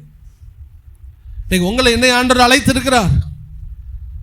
உங்க தோட்டத்துக்குள்ள ஆண்டவர் வரும் பொழுது கனிகளால் அது நிறைந்திருக்க வேண்டும். ஆண்டவர் வெளிப்படுத்துகிற லைஃப். நல்லா கவனிங்க. கனிகள் என்றால் ஆண்டவரை வெளிப்படுத்துகிற ஒரு லைஃப். உங்களையே நீங்கள் பரிசோதனை பண்ணி பாருங்க. நான் ஆண்டவரை வெளிப்படுத்துறேன்னா ஆண்டவருடைய கேரக்டர் எனக்குள்ள இருக்கிறதா? எப்படி கண்டுபிடிப்பீங்க? நான் செய்யறதெல்லாம் வேதத்தின் அடிப்படையில் இருக்கிறதா? ஒன்று அப்படி கண்டுபிடிக்கலாம். இல்லைன்னா உங்களுக்குள்ள பரிசுத்த ஆவியானவர் இருந்தால் சகல சத்தியத்துக்குள்ளும் உங்களை என்ன பண்ணுவார்? நடத்துவார். பரிசுத்த ஆவியானவர் சென்சிபிளா உங்களுக்குள்ள இருக்கணும். சென்சிபிள் சொல்லும்போது இன்னும் துல்லிய ஒரு ஆற்றல் உடையவராய் அவர் இருக்கணும். சென்ஸ். ஒரு காருக்கு பின்னாடி ஒரு கேமரா மாட்டியிருக்கான். ரிவர்ஸ் எடுக்கும்போது முட்டுறதுக்கும் இதுக்கும் இடையில இருக்கிற ஒரு அடி கேப்ல அது ஒரு சவுண்டு கொடுக்குது. கீக்கிங் சவுண்டு கொடுக்குது. ஏன்? நீ முட்ட போற, நீ கொஞ்சம் முன்னாடி போ. சென்சார் துல்லியமாய் கண்டறிந்து அதை முன்பே நிறுத்தும்படி ஒரு அலர்ட் பண்ற ஒரு டிவைஸ். உங்க வாழ்க்கைக்குள்ள பரிசுத்த ஆவியானவர் இருந்தா சகல சத்தியத்துக்குள்ள உங்களை. நிறைய பேருக்கு உணர்வே இல்லை. அதாவது செய்யற தப்பு இதை செஞ்சுக்கிட்டு இருக்கோங்கிறதே அவங்களுக்கு தெரியாது. காரணம் உள்ள சென்ஸே இல்லை, உள்ள ஆவியானவர் ஆக்டிவேட்டா இல்லை. அதனால தான் இவங்க வந்து யாரையும் காயப்படுத்துவாங்க. இவங்களுக்கு எந்த பிரச்சனையும் இல்லை. பெரிய பொய் சொல்லுவாங்க, இவங்களுக்கு எந்த பிரச்சனையும் இல்லை. என்ன குழப்பனாலும் பண்ணுவாங்க, இவங்களுக்கு எந்த பிரச்சனையும் இல்லை. என்ன செஞ்சாலும் இவங்களுக்கு பிரச்சனை இல்லை. ஏன்னா உள்ள ஆவியானவர் இல்லை. இருந்தால் தானே சொல்லுவார். ஆவியானவர் துக்கப்பட்டுட்டா இருப்பா அப்படின்னு நினைக்காத சொல்லிங்களா? சும்மா சொல்லுவோம். ஆவியானவர் என்ன பண்ணிட்டாரு? துக்கப்படுறா இருப்பான். ஒரு ஆளை பேசும்போதே துக்கப்படுவாரே. அவர் நெருங்க நல்லா கவனிக்கணும். அவருக்கு இடம் கொடுக்க இன்னும் ரொம்ப சென்சிட்டிவா மாறும். இன்னும் ரொம்ப துல்லியமாய் உங்களுக்குள்ள அவர் கிரியை செய்வார். பரிசுத்தத்தின் எல்லைக்குள்ள நீங்க போயிருவீங்க. நியாயப்பிரமாணத்தில் சீனாய் மலையில் இறங்கி வரும்பொழுது அவர் கொடுத்த கட்டளை என்ன? கண்ணுக்கு கண், பல்லுக்கு தேவன் தூரமாக இருந்தார். இப்பொழுது அது மாம்சமாகி இறங்கி வந்து அப்படி பக்கத்தில் மலை மேலே உட்கார்ந்து பிரசங்கம் பண்ணி கொண்டிருக்கிறார். அவரில் பார்த்து சொல்கிறாரு, கண்ணுக்கு கண் அல்ல, ஒருவன் உனக்கு தீமை செய்தால் அவனை நீ மன்னிப்பாயாக. உங்களுக்கு நான் சொல்கிறேன்னா, வானத்திலிருந்து பேசின தேவன் பேசும் பொழுது பரிசுத்தத்தினுடைய எல்லை சற்று பெரியது. பக்கத்திலே வந்து நம் அருகே இயேசு கிறிஸ்து உட்கார்ந்து பேசினார். தப்பு செஞ்சவனை வெட்டுறான்னு சொன்னார், இப்ப சொல்றாரு மன்னிடான்னு சொல்றாரு. இப்ப மலை மேலையும் அல்ல, மலையின் மேல் உட்கார்ந்தும் அல்ல, உங்களுக்குள்ள இருக்கிறார். அப்ப எவ்வளவு சென்சிட்டிவா நீங்க இருக்கணும் பரிசுத்தத்துக்குள்ள. ஒரு ஆளுக்கு உணர்வே இல்லைன்னா உனக்குள்ள பரிசுத்தாவி இல்லைன்னு அர்த்தம். உணர்வு இருந்தா எப்படி பேச சொல்லும்? உணர்வு இருந்தா எப்படி உங்களுக்கு இதெல்லாம் செஞ்சுட்டு நீங்க கல் மனசா உட்கார்ந்துருப்பீங்க? உணர்வு இருந்தாதான், இருதயம் பஞ்சு மாதிரி இருந்தாதான் கண்டுபிடிச்சிருமே. இருதயம் தான் கல் மாதிரி இருக்குது. ஆனா வெளியில பாருங்க, வெளியில இதான் ஒரு பில்லிக்கிராமையா சொன்னார். பரலோகத்துக்கு போன உடனே 2 ஷாக்கிங்கான நியூஸ். ஃபர்ஸ்ட், நம்ம எதிர்பார்த்த யாரையும் மேல என்னல காணோண்டா. ஃபர்ஸ்ட். ரெண்டாவது, நம்ம எதிர்பார்க்காதவன்லாம் இங்கே உட்கார்ந்துருக்கா. 2வது ஷாக்கிங் நியூஸ். 3வது, நான் இங்கே இருக்கேன் அப்படிங்கிற ஷாக்கிங் நியூஸ். ஆக போகிறோம். அதனால் ஆண்டவர் சொல்றாரு, நம்முடைய இலைகளை அவர் நம்பாதீங்க. இலைகள் உங்களை பரலோகத்துக்கு கொண்டு போகாது. பாரம்பரியம் உங்களை பரலோகத்துக்கு கொண்டு போகாது. யூதர்களுக்கென்று ஒரு பாரம்பரியம் இருந்தது. விருத்த சேதனம், நியாயப்பிரமாணம், சடங்காச்சாரங்கள், இதெல்லாம் செஞ்சுக்கிட்டு தான் இயேசுநாதர் போதனையை ஆண்டவர் சொன்னா, நீ உள்ளத்தில் யூதனா மாறுறான்னு பேச இவங்க பேசுனது எல்லாம் என்ன? நாங்கள் விருத்த சேதனம் உள்ளவர்கள், நாங்கள் ஆபிரகாமின் பிள்ளைங்க, நாங்கள் நியாயப்பிரமாணத்தை கடமை, இதையே தான் பேசிக்கிட்டு இருக்கான். பவுலும் இதை தான் பேசினார். ஆனால் பவுல் சொல்லுகிறார், நான் விருத்த சேதனம் உள்ளவன், நான் இஸ்ரவேலன், நான் பரிசேயன், நான் பெஞ்சமின் கோத்திரத்தான், நான் நியாயப்பிரமாணத்தின்படி வைராக்கியம் உள்ளவன், ஆனாலும் இவைகளை எல்லாவற்றையும் கிறிஸ்துவை அறிகிற அறிவுக்கின் மேன்மைக்காக நஷ்டமும் குப்பையுமாய் நான். பவுல் வந்துட்டு தன்னுடைய பாரம்பரியத்தை நம்பி தன்னுடைய ரட்சிப்பை வழி நடத்தி கொண்டு போகலை, தூக்கி எறிஞ்சிட்டான். மனம் திரும்புகிற வாழ்க்கையும் மனம் திரும்புகிற கனிகளுமே பவுலுடைய மனம் திரும்புதலை உறுதி செய்தது. அன்னைக்கு யூதனுக்கு என்ன பாரம்பரியமோ இன்னைக்கும் பெந்தெக்கோஸ்தே பாரம்பரியம் என்று ஒன்று இருக்கிறது. அல்லேலூயா. ஆராதனைக்கு வர்றது, 3 பாட்டு படிக்கிறது, ஆவியில் நிரம்புறது, அப்புறம் ஊழியங்களை செய்வது, அப்படி தோற்றங்களுக்குன்னு ஒரு பாரம்பரியம், பேச்சுக்குன்னு ஒரு பாரம்பரியம், ஜபத்து ஸ்டைலுக்குன்னு ஒரு பாரம்பரியம். நமக்கு அவன் பவுல் சொன்னானே, நான் பெஞ்சமின் கோத்திரத்தான் சொல்ற மாதிரி நம்ம சபைக்கென்று ஒரு பாரம்பரியம். எங்கள் கிருபாசன சபைதான் பரலோகத்துக்கு மாற்று கருத்தில். கிருபாசன சபை கண்டிப்பாய் போ. நீங்கள் கிருபாசன விசுவாசியாய் இருந்தால் சபை போகும். ஆனால் வேதத்தின்படி நடந்தாதான் நீங்களும் நானும் போக முடியும். நம்முடைய சத்தியம் பெரிய சத்தியம் தான், உண்மைதான், பரிசுத்தவான்களுடைய ஃபவுண்டேஷன் தான். ஆனால் இன்னைக்கு நம்ம என்ன செய்கிறோம் அதான் முக்கியம். நாம் நீதிமான்களுடைய சந்ததின்னு சொல்லிட்டு காலத்தை ஓட்டிக்கிட்டு இருக்க முடியாது.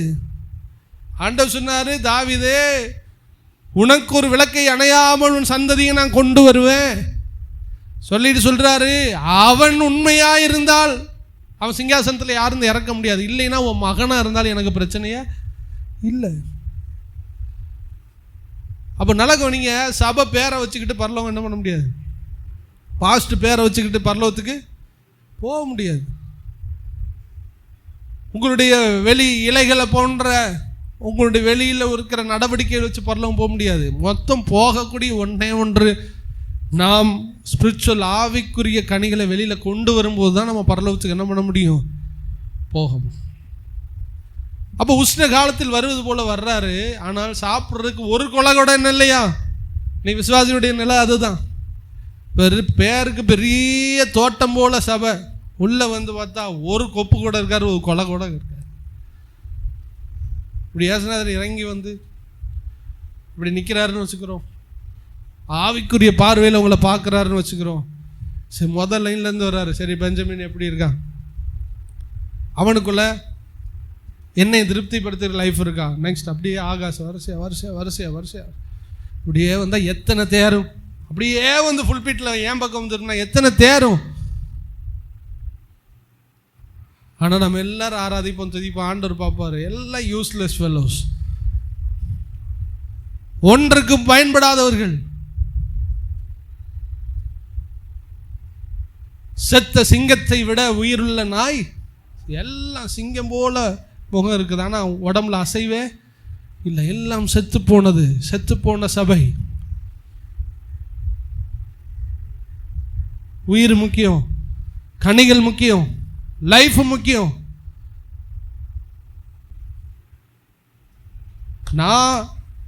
நான் மாறினாதான் நான் போக முடியும். சடங்குகளின் பேரில், பாரம்பரியங்கள் பேரில், குடும்ப அட்டவணைகள் பேரில் நீங்கள் பரலோகத்தில் நுழைய முடியாது. அதெல்லாம் வெறும் இலை தான். நீங்கள் மாறினாதான் போக முடியும். உள்ளே வந்து பார்க்குறாரு, ஒரு கொப்பாவது இருக்குமாடா? ஒரு கொப்பும் கிடையாது. இச்சித்தது நான் சாப்பிடத்தக்க பசியோடு வந்தேன், ஒன்றுமே என் வாழ்க்கையில் எனக்கு ஆசீர்வாதமே இல்லை.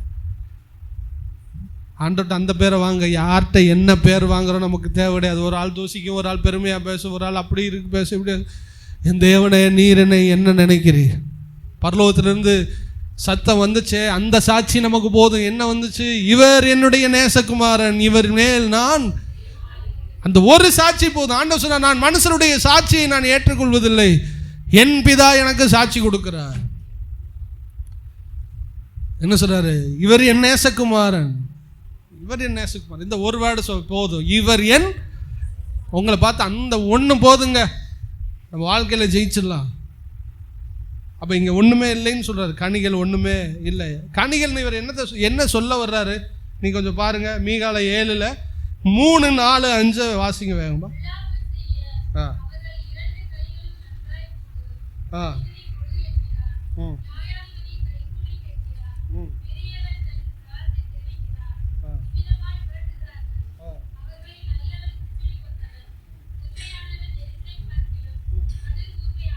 ஆ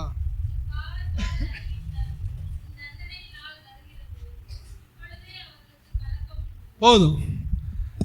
ஒரு கனி இல்லை அப்படின்னு சொல்லிட்டு கேரக்டரை கொண்டு வர்றாரு. நல்லா கவனிங்க எல்லாரும். கனியே இல்லைப்பா, கேரக்டரை கொண்டு வர்றாரு. இது இலைகள் தான் இருக்குதுன்னு சொல்லி முடிச்சிட்டாரு. அப்போ என்ன எதிர்பார்க்கிறார் அவர்? இவங்களை பார்த்து என்ன சொல்றாரு? தேசத்தில் பக்தி உள்ளவன் பக்தியே இல்லை, ஆனால் பேர் கிறிஸ்தவர்கள். நீங்கள் நானும் ஆண்டவர் இலைப்பார பண்ணணும், அதான் செய்தி பார்த்துக்கிட்டு இருக்கோம். இலைகள் இருக்குது. சோத்திரம் பிரதர், இந்த சபையா பிரதர், இந்த சபையா பிரதர், நீங்கள் அங்கே சத்தியம் கேட்டு வளர்ந்தவங்களா? ஆகா ஓஹோ சூப்பர், நல்லதான். இலை இருக்கிறது நல்லதான், இலை மட்டும் இருக்கிறது தான் ஆபத்து. நாங்கள் இந்த சபைன்னு சொல்கிறது நமக்கு ஒரு சந்தோஷம்தான், உண்மைதான். அங்கே அப்படி வெளி இடங்களில் போய் அப்படி சொன்ன உடனே நமக்கு எந்த ஒரு கியூசி செக்கப்பும் கிடையாது. நம்மளை ஆராய வேண்டிய தேவையே இல்லை. கிருபாசனத்தில் இருந்து அந்த ஊழியனை செய்கிறேன்னு சொன்ன உடனே கிராண்டட், அவருக்கு மைக்கு கொடுங்க, முடிஞ்சு போச்சு. அதுக்கு மேலே பேச்சுக்கிறேன். அது என்னுடைய தகப்பனுடைய அங்கீகாரம். ஓகே, நான் மைக்கை கொடுத்ததுக்கப்புறம், மைக்கை வச்சதுக்கப்புறம் இந்த பேரை வச்சு நான் எத்தனை காலம் ஓட்ட முடியும்? தேசத்தில் பக்தி உள்ளவன் எல்லாம் இருக்குது. பக்தி இருக்குதா? ஆண்டவர் சொல்றாரு, நான் பிதாவானால் என்னுடைய கணம் எங்கே? ஆண்டவருக்கு மரியாதை கொடுக்குறீங்களா? ஆண்டவர் விரும்புகிறத செய்கிறீங்களா? ஆண்டவர் காரியத்துக்கு முதலிடம் கொடுக்குறீங்களா? இது இல்லாமல் நீங்கள் பக்தியாக இருக்கிற மாதிரி வெளியில் தெரிஞ்சாலும் நான் தெரிஞ்சாலும் ஆண்டவர் சொல்கிறாரு, நீ பக்தியற்றவன், உன்னிடத்தில் இலைகள் அன்றி கனிகள் இல்லை. பக்தி இருக்கா?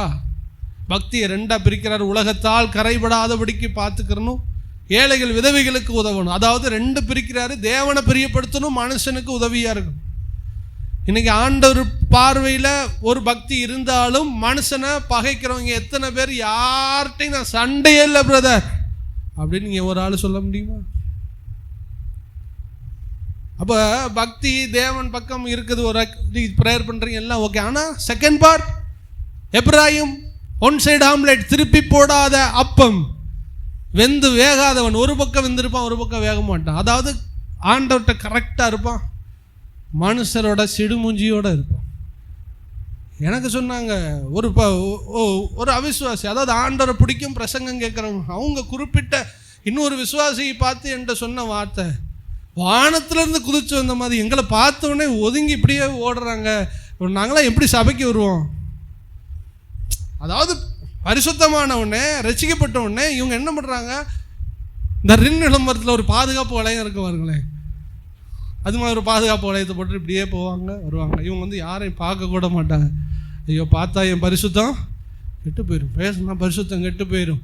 அவங்க வீட்டுக்கு போக மாட்டாங்க, அங்கே வர மாட்டாங்க, இவனை வர விட மாட்டாங்க, அவனை தொட மாட்டாங்க, ஒன்றுமே செய்ய மாட்டாங்க.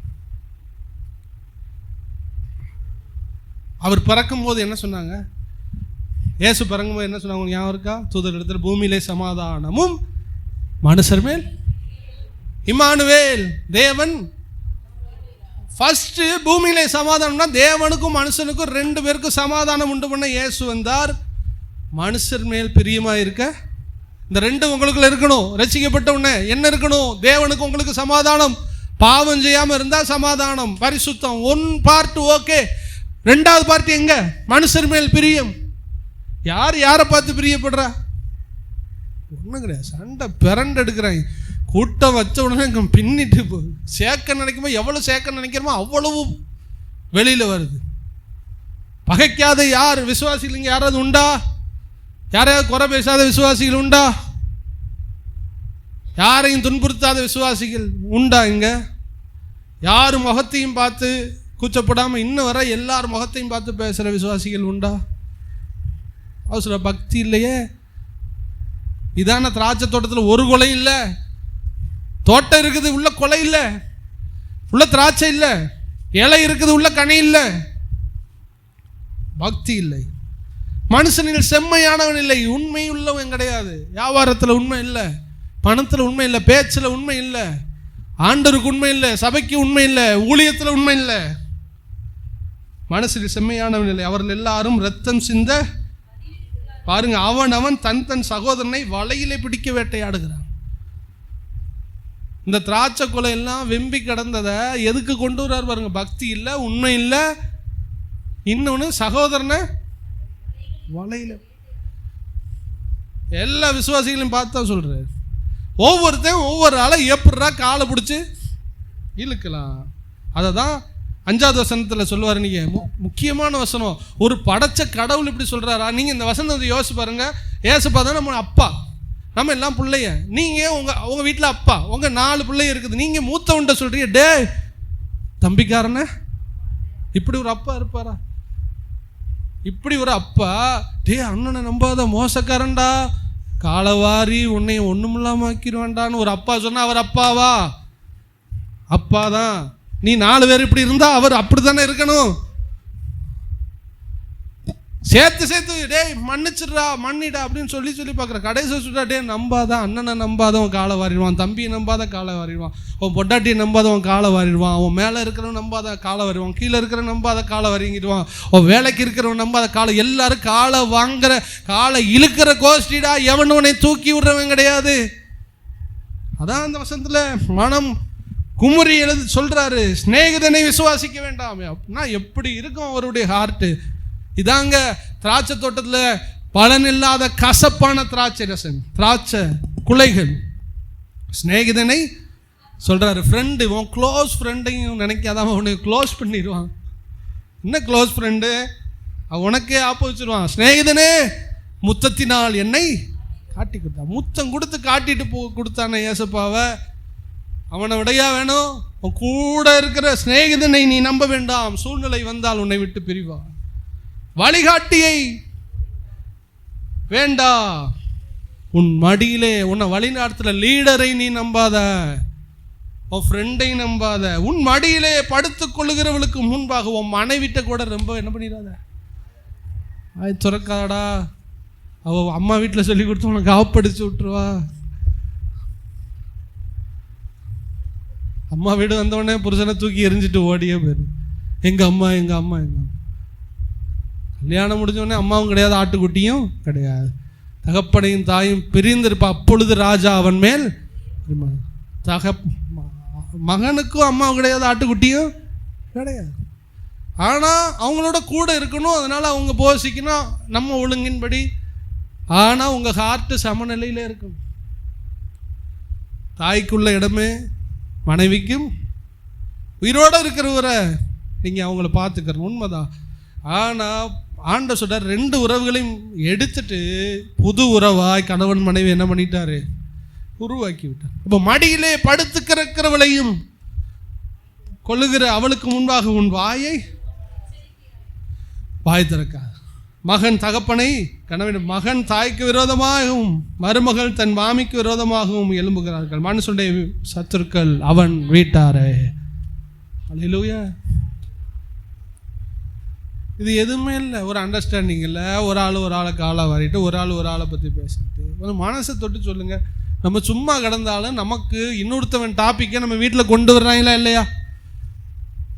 உங்களுக்கு தெரியுமா மச்சான், உங்களுக்கு தெரியுமா, ஏமா உனக்கு தெரியுமா, இன்னைக்கு அந்த சிஸ்டர் இப்படி பேசி விட்டாங்க, அதோட இவன் சொல்லலாம், அவங்களுக்கு அதான் வேலை. கொஞ்சம் நமக்கு வெக்கமாக இருக்கும். என்ன இருக்கும், பேசின அந்த நாரவாயே இப்போக்குள்ளே வந்து பிரைசலாடு சொல்லும்போது ஆவியானவர் உள்ளே இருந்தால் குத்தும். ஃபஸ்ட்டு குத்தாது, மனம் திரும்ப நினச்சா குத்தும். ஏண்டா சாயந்தரம் தான்டா போட்டு அந்த பொம்பளை பற்றி இப்படி பேசிட்டு வந்து இங்கே சோத்திரம் சிஸ்டர், எந்த மூஞ்சி வச்சுக்கிட்டு நீ சொல்கிற? ஆண்டவர் உள்ளே இருந்தால் குத்துவார். ஒன்று சோத்திரம் சொல்லாமல் அதே மாதிரி பேசுங்க. அது சூப்பர். அது ஆவிக்குரிய ஒரு பிரேவ்னஸ். வீட்லையும் பேசினேன், உங்களை பற்றி தப்பு இருக்குது பிரதர், இங்கேயும் நான் என்ன பண்ணுவேன், பேசுவேன். ஃபர்ஸ்ட் பேசிக், அதுக்கப்புறம் மன்னிக்கணும். ஆனால் அங்கே ஒன்று பேசி இங்கே ஒன்று பேசும்போது தான் அங்கே பெரிய பிரச்சனை இருக்குது. அதனால மடியில் கிடக்கிற நம்பாத, ஃப்ரெண்டை நம்பாத, உன் லீடரை நம்பாத, உன் மகனை நம்பாத, உன் மகளை நம்பாத, உன் மாமியாரை நம்பாத, யாரையும் நம்பாத. அப்படின்னா எல்லாரும் ஒருவருக்கு ஒருவர் துரோகம் செய்கிறார்கள். அப்படின்னா எல்லாரையும் விட்டுக்கிட்டு பகைச்சிக்கிட்டு அதை நம்ப மாட்டேன்னு சொல்கிறது அல்ல. இதான் நிலைமைன்னு சொல்ல வர்றார் ஆண்டவர். சொல்ற இதெல்லாம் மாறணும்னு சொல்ல வருகிறார். அல்லேலூயா. இதெல்லாம் மாறணும். இதுதான் வந்து கனிதருகிற ஒரு வாழ்க்கை.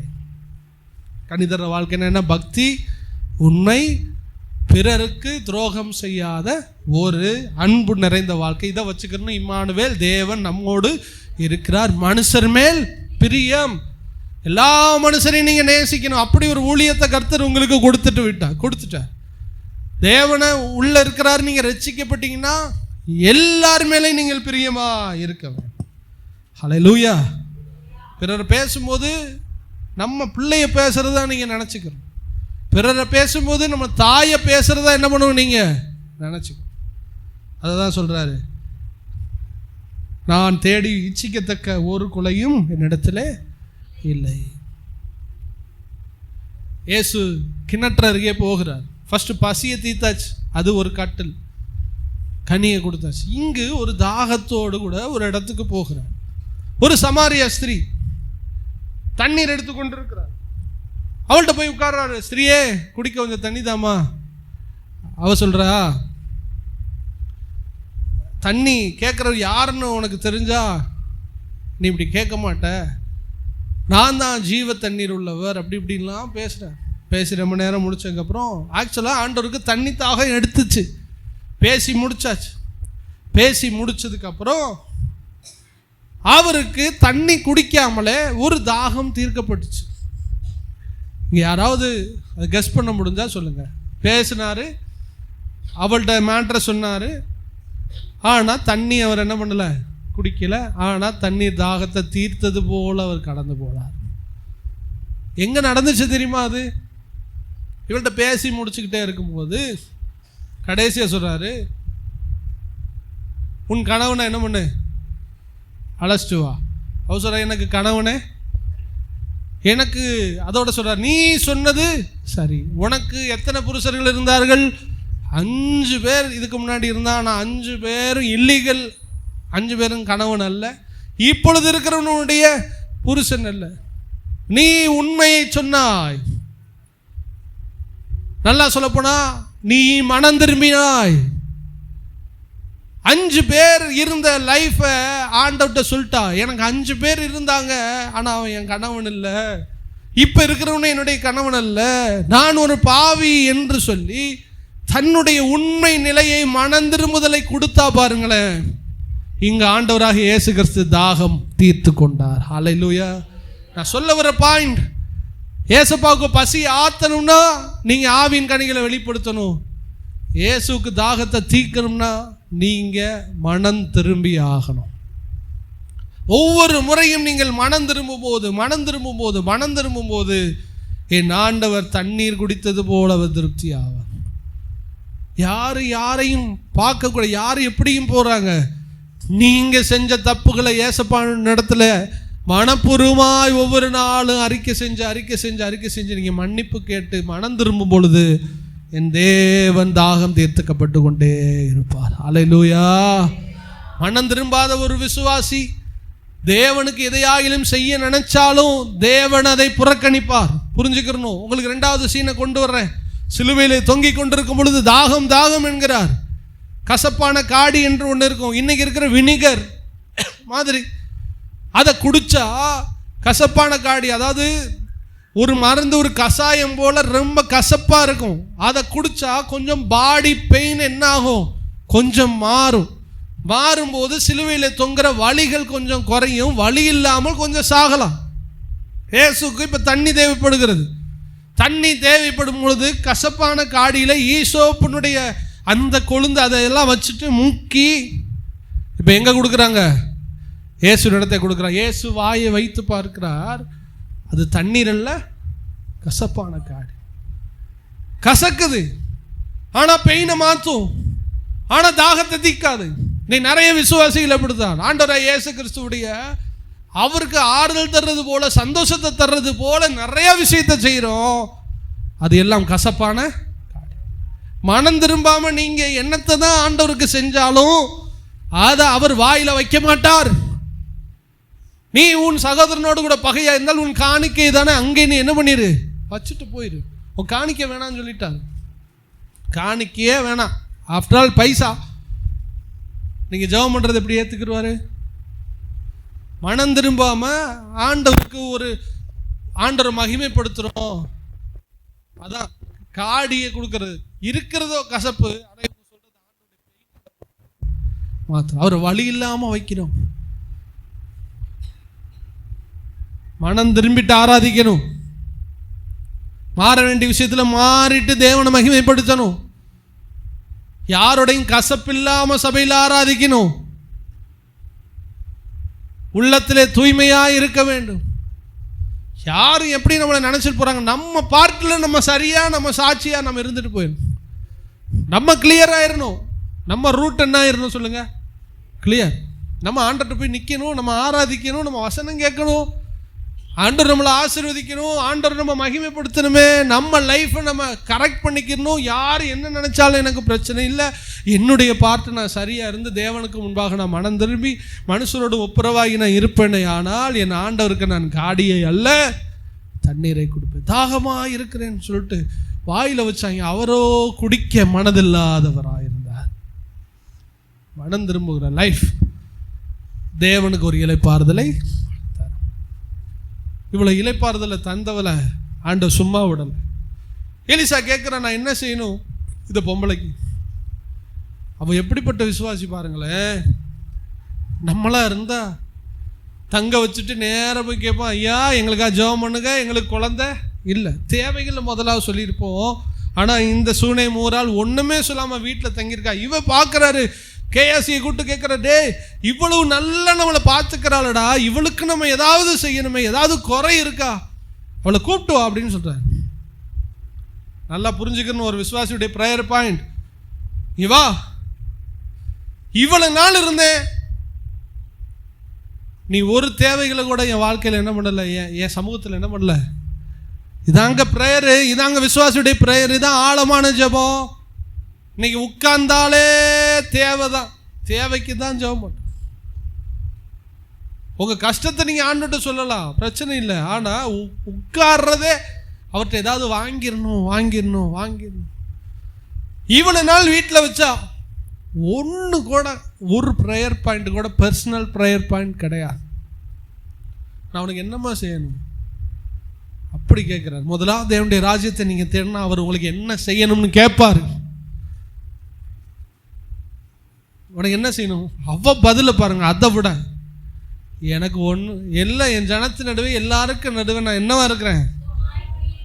இவன் சொல்கிறான் எனக்கு ராஜா தெரியும், பிரபு தெரியும், அரசியல் ரீதியாக எதுவும் பிரச்சனை வேணும், இதா எதுவும் மத ரீதியாக எதுனாலும் நான் சால்வ் பண்ண முடியும், நான் ஒரு பெரிய பாத்திரம் எனக்கு முடியும், நீ சொல்லுன்னு சொல்கிறாரு. நம்ம ஆண்டவர்னால எல்லாம் முடியும். எலிசா கேட்குறான் என்னால் எல்லாம் முடியும், ஆனால் நீ ஏதாவது சொல்லு, ப்ரேயர் பாயிண்ட் சொல்லு. வருஷம்லாம் ப்ரேயர் பாயிண்டே சொல்லாத ஒரு பக்கா விசுவாசி நீ உட்கார்ந்தாலே ஒன்று நெருக்குதுன்னா நீங்கள் சொல்லுங்கள். அது ஆண்டவர் சொல்ல, நம்ம அப்பாட்ட சொல்லாமல் யார்கிட்ட சொல்ல முடியும். ஆனால் உட்கார்ந்தாலே தாங்க கொடுங்க, அதை பண்ணுங்க, இதை பண்ணுங்க, எல்லாத்தையும் எழுதி வச்சுக்கிட்டு ஜெபம் பண்ணுறது, போராடி போகிறேன். இப்போ போட்டி என்ன நடக்குது, யார் போராடி ஆண்டவர்கிட்ட வாங்குறதா தான் போட்டி. இவங்க வாங்கினோன்னே இவங்களுக்கு ஒரு பீத்தல், போராடி வாங்கிட்டேன், போராடி என்ன வாங்கினா அதான் முக்கியம். போராடி காடையை வாங்கினார்கள். அவர்கள் பற்களுக்குள் போறதுக்குள்ள கர்த்தர் அதை ஸ்டாப் பண்ணிட்டார். போராட்டத்தினால காடையை கூட வாங்க முடியும், உண்மையா இல்லையா? வாங்க முடியும். நீ என்ன கேட்டாலும் தருவார். என்ன கேள் தருவேன். ஆண்டவரை மடக்க முடியும், வளைக்க முடியும். நிறைய பேருக்கு அந்த டெக்னிக் தெரியுது. அழுது கூப்பாடு போட்டு வளைச்சு வாங்கிடுவாங்க. உங்கள் பிள்ளையிலே ஸ்நாக்ஸ் வேணும், ஸ்நாக்ஸ் சாயந்தரம் வர கத்துனா ஐஸ் வேணும், ஐஸ்னா வாங்கி தானே கொடுப்பிய, போய் தொல்லடா அப்படின்னு தூக்கி எறிஞ்சிரு. இது மாதிரி நிறையா பேருக்கு அழுது அழுது அழுது நிறைய விஷயங்கள் வாங்குறாங்க. கேட்கப்படுகிற ஜெபம் எல்லாம் தேவ சித்தத்தின்படி கேட்கிற ஜெபம் அல்ல. ஆண்டவர் இருதயம் குளிர பண்ணும்னா அவருடையதை அல்ல, அவரையே நீங்கள் தேட வேண்டும். அவருடைய ஆசீர்வாதம் எனக்கு தேவையில்லை. இன்னைக்கு நிறைய பேர் கேளுங்க, அவர் ஆசீர்வதிப்பார். ஆசீர்வாதம்னு ஒரு நேமம் போட்டு அதை அவங்க பண்ற பாடுங்க. ஆசீர்வாத ஜெபம், ஆசீர்வதிப்பார், அதை ஆசீர்விப்பார், அப்படி ஆசீர்விப்பார், இப்படி ஆசீர்விப்பார். நான் தேவனிடத்தில் ஆசீர்வாதம் பெறுகிற கூட்டம் அல்ல, தேவனை இளைப்பார பண்ணுகிற கூட்டம். நாங்க எங்க ஆண்டவராகிய தேவனை பிரியப்படுத்த வாழுகிற கூட்டம். அவர் எங்களுக்கு ஏதாயிலும் தருவார் என்று கேட்கிற கூட்டம் அல்ல. நான் இவ்வளவு நாள் ஒரு ஜெப குறிப்பு பண்ணலையே, நீ வீட்டில் வச்சிய, எனக்கு எல்லா அதிகாரம் இருக்கிறவனுக்கு என்ன வேணும், அவ ரிட்டன் அடிக்கிறா, நான் நல்லா இருக்கேன், எனக்கு பிரச்சனையே முட்டாரா இவர், போடா வீட்டை சுற்றி பாடுறா, நம்ம ஐயா திட்டம் பாய் முட்டாப்பையில போடா சுற்றி பாடுறா வீட்டை, ஏதாவது இருக்குன்றார். சுற்றி அப்படியே பார்க்க, ஐயா இவ்வளவு நாள் பார்த்தோமே, ஒரு குட்டி குழந்தை கூட வீட்டில் இல்லையே, வாடா வர சொல்கிறான். ஏன் உனக்கு குழந்தை இல்லை இவ்வளோ நாள் நீ சொன்னியா, அது நான் ஒரு ப்ரேயர் பாயிண்டாயா? உனக்கு இல்லைன்னு நீ சொல்லலை, சரி அடுத்த முறை வரும்போது உனக்கு குழந்தை. நம்முடைய தேவைகளை அறிகிறவர் தான் நம்முடைய ஆண்டவர். அவரை இளைப்பார பண்ணுங்கப்பா. உங்கள் குடும்பத்தில் என்ன பிளாக்கேஜ், என்ன தேவை எல்லாம் அவருக்கு தெரியும். தெரியலைனாலும் தூதரில் விட்டு கண்டுபிடிச்சி உனக்கு தருவார். இன்னைக்கு நம்ம தான் புதுசாக கண்டுபிடிச்சி அவரை அதை எப்படியாவது வாங்கலாம் நினைக்கிறேன். அவர் எப்படியாவது உனக்கு கொடுக்க நினைக்கும் பொழுது நீ எப்படி ஆகல அவர்கிட்ட வாங்க நினைக்க வேண்டாம். எனக்கு தேவை என் ஆண்டவரை சந்தோஷமாக நான் பிரியப்படுத்தி நான் வச்சிருந்தா போதும். என் தேவைகளை கண்டுபிடிச்சு என் ஆண்டவர் எனக்கு போஷிக்க உண்மையுள்ளவராக இருக்கிறார். கடனில் இருக்கிறது அவருக்கு தெரியும், கடனை கண்டுபிடிச்சு உங்களுக்கு தருவார். யார் மூலம் அனுக்கிரகம் செய்யணும்னு அவருக்கு தெரியும். நீங்கள் தேவனை மட்டும் தேடுங்க, அது போதும். தேவனை இளைப்பார பண்ணுங்க, அது போகணும். படுத்து கொண்டிருக்கிற அவர், நீங்கள் அவரை எவ்வளவா குளிர பண்ணுறீங்களோ யோசிச்சுக்கிட்டே இருப்பார். என் பிள்ளை எனக்காக இவ்வளவு செய்தேன், என் பிள்ளைக்காக நான் எதை செய்வேன். பிள்ளைகள் அல்ல பிதாக்களே தங்கள் பிள்ளைகளுக்காக ஆஸ்திகளை நீங்க கொடுக்கறத விட என் ஆண்டவர் டபுள் அவங்க கையில கொடுப்பார். என் பிள்ளை என்னை இவ்வளவு நல்லா பார்த்துக்கிறான், என் மனசு கஷ்டப்படக்கூடாதுன்னு என்னை பாவம் செய்ய மாட்டேங்கிறான், டிவி பார்க்க மாட்டேங்கிறான், எந்த தப்பு செய்ய மாட்டேங்கிறான், எல்லார் மேலேயும் பிரியமா இருக்கா, எல்லாரையும் பகைச்சதையும் சரி பண்ணிட்டா. ஆனால் ஒரு ப்ரேயர் கூட அவன் தேவையை கேட்கல. என் பிள்ளைக்கு நான் ஏதாவது செய்யணுமேனு என் ஆண்டவர் சிந்தையிலே யோசித்து கொண்டிருப்பார். வருங்காலங்களிலே நீங்கள் நினைக்க முடியாத சம்பூர்ணமான ஆசீர்வாதங்களை உங்கள் கரங்களிலே தருவார். உங்களுக்கு என்ன தேவைன்னு கண்டுபிடிச்சு தருவார். சொன்னது போல இவளுக்கு குழந்தையை கர்த்தர் கட்டளையிட்டார். ஹல்லேலூயா. இன்னைக்கு ஆண்டவரை அல்ல, ஆண்டவருடைய ஆசீர்வாதங்களிலே ஆண்டவரையே நாம் இன்னைக்கு தேட போகிறோம். ஹல்லேலூயா. கனிகளால் இன்னுமே நீங்க ஆண்டவரை திருப்திப்படுத்த போறீங்க. ஆமென். இனி இலைகள் வேண்டாம், பாரம்பரியங்கள் வேண்டாம், சடங்காச்சாரங்கள் வேண்டாம். என் தேவனுக்கு முன்னாடி என் தேவனை நான் பிரியப்படுத்தினா போ. யோசேப்பு கேட்குறானே, என் தேவனுக்கு விரோதமாய் நான் பாவம் செய்வது, எங்கள் அப்பா மனசை புண்படுத்தி நான் எப்படியா தப்பு பண்ணுவேன்? நீங்கள் தப்பு பண்ணுறதுக்கு எல்லாரும் தூண்டுறீங்க, நான் எப்படி தப்பு பண்ணுவேன்? அதாங்க லவ், அதான் நேசம். ஆண்டவர், உங்களுக்கு முன்னாடி நான் பாவம் செய்ய மாட்டேன், உங்களை நான் பிரியப்படுத்துவேன், உங்களுக்கு முன்னாடி நான் உண்மையாக இருப்பேன், மனம் திரும்புவேன், காடியை கொடுத்து ஒரு பொய்யான ஒரு தேற்றுதலை உங்களுக்கு கொடுக்க மாட்டேன், உண்மையான தேற்றுதலை நான் உங்கள் வாழ்க்கையில் கொடுப்பேன்னு சொல்லிட்டு நம்முடைய தகப்பனை பிரியப்படுத்துவோம். வருகிற நாட்களில் நீங்கள் எண்ணி முடியாத அதிசயங்களை கர்த்தர் நம்முடைய வாழ்க்கையிலே செய்வோம். ஹல்லேலூயா. நம்ம எல்லாரும் அப்படியே எழுந்திருந்து ஜெபிப்போம்.